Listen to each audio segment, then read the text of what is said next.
negosyo balita, sa kabila ng pagtaas ng presyo ng bigas sa ilang pamilihan, tiniyak ng pamahalaan na walang dapat na ikabahala ang publiko dahil sapat ang produksyon ng bigas sa bansa. Para sa detalye, balitaan mo kami, Dennis Cortez. Bagamat patapos pa lang ang lean month ng mga magsasaka, tiniyak naman ng pamahalaan na sapat ang supply ng bigas sa bansa. National Food Authority na naapektuhan ng produksyon ng bigas sa ilang rehiyon dahil sa nagdaang kalamidad.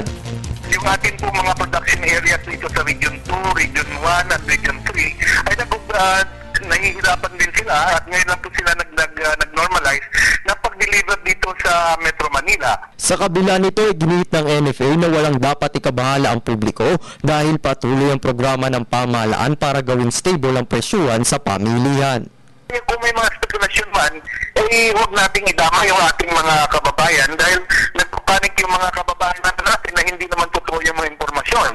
Dahil kung titignan natin sa ating mga palengke, sa ating pagbibisita sa ating mga palengke, marami pong bigas. Kaugnay nito, iniinda ng ilang rice millers na kulang ang supply ng bigas sa bansa. Bagay na pinabulaanan ng pamahalaan dahil 1/3 o 200,000 metric tons ng bigas lang ang nagamit sa mga napinsalang sakahan. Ayon pa kay NFA Director Esto Perez, may ilang rice millers na sinuspindi ng ahensya dahil sa pananamantala sa mga consumers. Huwag po natin pagsamantalan yung ating mga kababayan. Hindi po ibang bansa ito.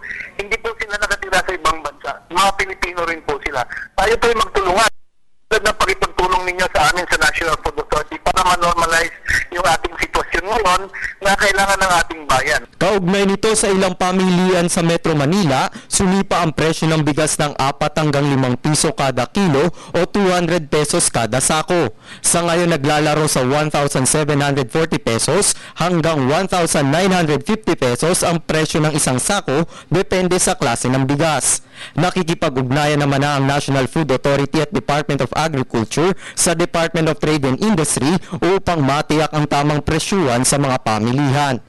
Para sa Telebisyon ng Bayan, Dennis Cortez.